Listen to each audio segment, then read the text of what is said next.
Hellcat. In this story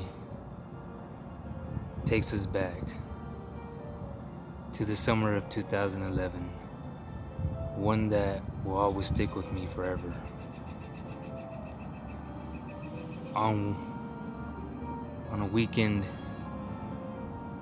me and some friends would always hang out at one of our friends' house. Usually it was always the kickback spot that we'd all go hang out at. And one day, a bunch of us gathered around and we were all talking about the afterlife. What's in the afterlife? And then another friend came up and said, what if we tried that game where you hold someone by the neck, you press hard, and it makes them faint? What if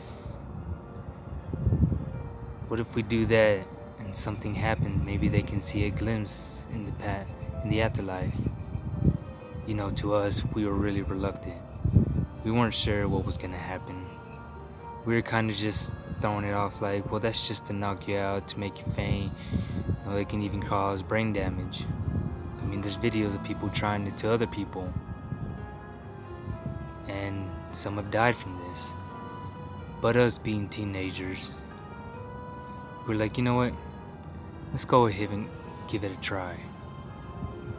So we did, but before we tried that, another good friend of mine I haven't seen in a while, well, he had a Ouija board at his house, so we told him to go get it. About 20 minutes later, he shows up with the Ouija board. And we start doing it to people.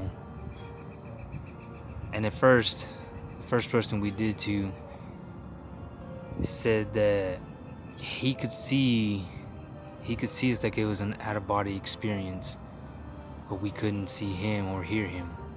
And we had the Ouija board there to see if we can communicate with them.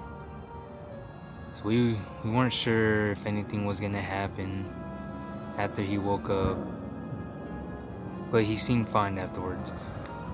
So the next person to try it was me. Taking in mind, what I say here is very true, and I still to this day cannot figure out why I saw what I saw and why I did what I did. So it was my turn to get against the wall.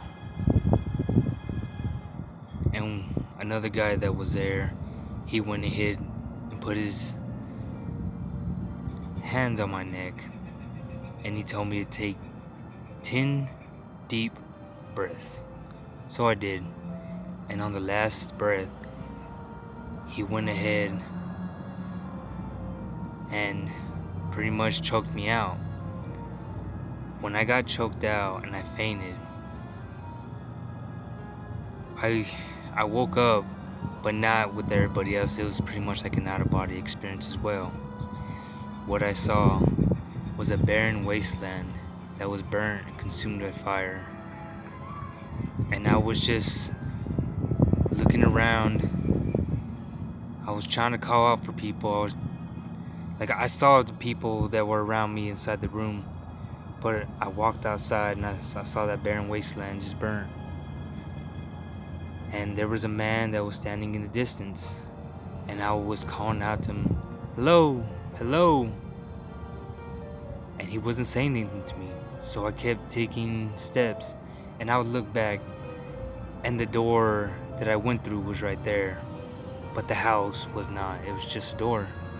And I kept walking. It wasn't too far, and then he started yelling out to me.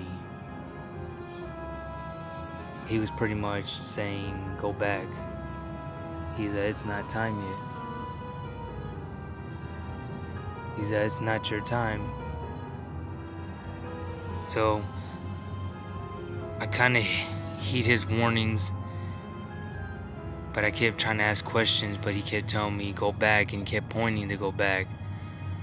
And I wasn't sure what I was gonna do, So as soon as I entered through the front door again, I woke up and I was just looking around.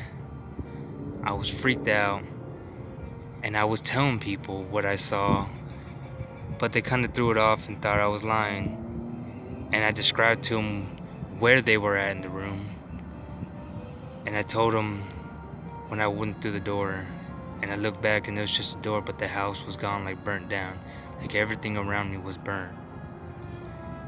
And it kind of freaked me out.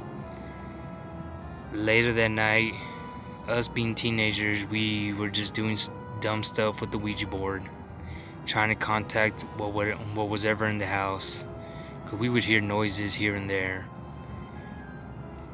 And maybe after 30 minutes, something finally came through and was talking, but not so strongly, not so aggressively. And we kept trying, kept asking questions. And I think the question that a friend of mine asked was that, can you tell us how we would die? And he was kind of laughing about it, but I kind of told him, I was like, you don't ever ask those questions. But he's like, oh, don't worry about it. And he was gonna ask the question, but he kind of got scared. And the planchette started speeding up. So we just kept, we got scared, but we kept going at it. Just asking how old, what's their name, how did they die, are they good, are they evil, the usual questions. And finally, it got mad. I'm not sure why. I guess maybe from all the questions that we were asking. And it stopped us. And the planchette flew out the board, and we got scared, and we went to goodbye. And about maybe an hour and a half later, through the night, it was maybe about 1 in the morning, almost 2. Two friends, I can say. One, he's a really good friend. One I barely met, but she was young. It's very small, very fragile. She was very kind too. They were sitting on the couch while me and another friend were on the computer, and we were just talking to each other. And we see them in the background. They were looking very weird, and we were in the dark, and they were just looking at each other. And we paid no mind to them. Maybe they're just tired. Maybe they're just high. So we went ahead and just kept listening to music. And then we would hear laughing from behind us. And at first, it seemed like it was coming from them, but it sounded like coming from the kitchen. And we went to the kitchen. We didn't look anywhere. We came back, and they were just staring at us, just looking at us. And they were just like, they were smiling. And I guess laughing, but the laughing wasn't coming from them. It was kind of weird and kind of creepy and scary at the same time, but we didn't want to think anything much of it. So we sat back down, and before we can play the music, they started speaking, but they weren't speaking in English. They were like speaking to each other like in tongues, and they were just talking, and they were just laughing. They would look at us and keep laughing. And finally I got up and I was like, what are y'all laughing about? What's wrong with you? And the girl, she started telling me stuff. She started telling me things about my past, the things that I've done, about human nature, about sinning. That even though we sin, we try to project ourselves as righteous, as good. And it kind of freaked me out, and I wasn't like, I didn't know what to think of it. And the friend of mine that was with me, he got up and he's like, are y'all okay? Something wrong with y'all? And they were just laughing. And then like they were in some kind of trance, maybe like possessed even. But we didn't know anything until later on. But another hour passes by. Like they seemed to come down, like come out of the trance, and they were talking to us normally. And I asked them if they remember what they were telling me, and they're like, what? What are you talking about? And I was like, okay, they don't remember. And they just shrugged it off. About I want to say 3 something in the morning. The girl that I barely met, she said she was tired, feeling weak. She wanted to go lay down. So okay, they laid her down in my friend's sister's room, and she laid there. And one of the girl's room that she was laying in, she came up to me and asked me, "Hey, I'm kind of scared to go into my room. I want my MP3 player. Could you go get it for me?" And I was like, "Yeah, why not?" I said, "Don't be scared." I said, "Nothing's gonna happen to you." She's like, "Well, it feels weird, and it's oddly cold inside that room." I was like, "Okay." So me, not really thinking, I was like, I'm gonna go get it and come back out. Nothing's gonna happen.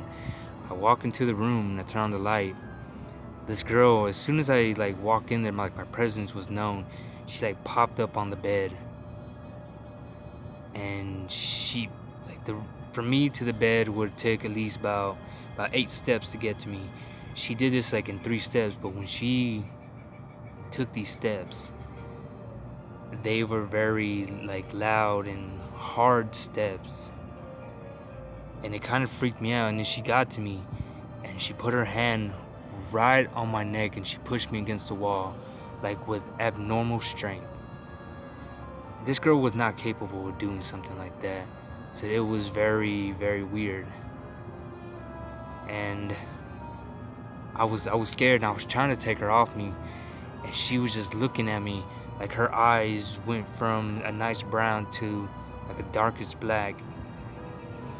And what she said to me still haunts me to this day. I've never experienced that before. And she just looked at me, and while people came in to try to take her off me, she uttered out the words, "I'm gonna rip your effing throat out." And she would not let go of me. And there was about maybe 10, 11 friends that were inside the house at the time. And they took her off me, and she was yelling, she was cursing, she was saying all kinds of things, and she was just throwing a big tantrum. She was mad. The house started shaking on its own, and it was very weird. And this is about 3 something in the morning, and I got scared. I walked in there. Another friend of mine had a metal baton that was in there, and I grabbed it, and I was like, she comes at me, I'm gonna hit her. They know, they're just chill. And I was like, "Did you hear what she said to me?" And they're like, "Yes." And they laid her down. She kind of fell back, I guess fell asleep or something. She went back and into a trance. And the other friend that was with her on the couch before she went to go lay down, he went back into another trance, and then he just took off walking for some reason. And he never does this. So the other friend that was with me at the computer, I told him, I said, "Hey man," I was like, "follow him. Do not lose sight of him, but keep your safe distance just in case anything happens." Because for some reason this girl had weird strength, and they were speaking in tongues. So we kind of told ourselves they're possessed. Something's going on. We shouldn't use the Ouija board. He took it out of the house and put it somewhere. And as we came back inside, the Ouija board was back in the same place. And I was like, "Wait a minute." I was like, "We just took it back there." He's like, "Yeah." He's I don't know what to do. And as soon as that friend took off, he went after him. He kept his distance, and he followed him to about 6 in the morning. But during that time, as he was following him, I was still at the house, and I was scared out of my mind. I was talking. I didn't know what was going on. And you can hear knocking inside the house, and it wasn't 1, 2 knocks. It was 3 distinct knocks going throughout the walls. And then we could hear something coming from inside where the girl was laying down, and we were very, very on the edge of all this, very uneasy. And we just started telling each other, it's just, it's our imagination. And we started rationalizing about the Ouija board. I started telling them that we took it outside and it came back. And then we started thinking about how to destroy it. About 6 a.m. comes around, she snaps out of it. And she comes out the room, and I was ready. I mean, I was really ready. And I stepped outside where everybody was at. And I was like, she's up. And I was like right with everybody. I was being scared. I was being a little, yeah. And I didn't know what to think of it. And she came out and she said, "Hey guys." She was talking normally, kindly. And they're like, "Do you not remember what happened last night? What you did?" And they're like, "No, well, what did I do?" And she saw me with the metal baton, just looking at her, ready to do something. Like I was waiting for her to do something. And she was really frightened. And we told her what happened. My two friends came back, and he told me about 6 a.m. on the dot. He said that he just snapped out of it, stopped, and looked back, and he said, "Where am I?" He was like, "What are you doing here?" And he told him what was going on. And that day, I went to another friend's house. I wasn't comfortable with staying at that guy's house that we were at, and I was afraid that she was gonna come in and like kill me, rip my throat out. So I stayed. I fell asleep at his house. I didn't get no sleep for like maybe 2 days. And I just fell asleep. And I texted a friend that brought that girl down. I was like, "Dude," "you need to come back. You need to come get her and take her home." I was like, "I can't be doing this." And he's like, "What's wrong?" And I told him what happened. And he kind of just blew it off. He's like, "Oh," he's like, "Maybe she was just playing around. She was joking, acting." I was like, "I don't know, but it was something else." I was like, "The strength that she had was stronger than yours." And he kind of like freaked out. He's like, "What? Like, are you serious?" And he's a bodybuilder. So he was kind of freaked out. He came down. He took her back to where she lived. To this day, I guess she moved away too. But to this day, I have no idea what happened to her. I don't know where she went, where she moved to. And the friend's house that all this went down in, he recently passed away by suicide. And I don't know if whatever was in there that we did that night stayed there and maybe influenced him, messed with him to do something like that. I hope not. All I know is I'm telling you guys, don't mess with the Ouija board. That is evil. It is wrong. You're not contacting your dead loved ones. You're contacting something evil, not good. So just be careful whenever you're out there. Whenever you're doing something with friends like that, walk away from it.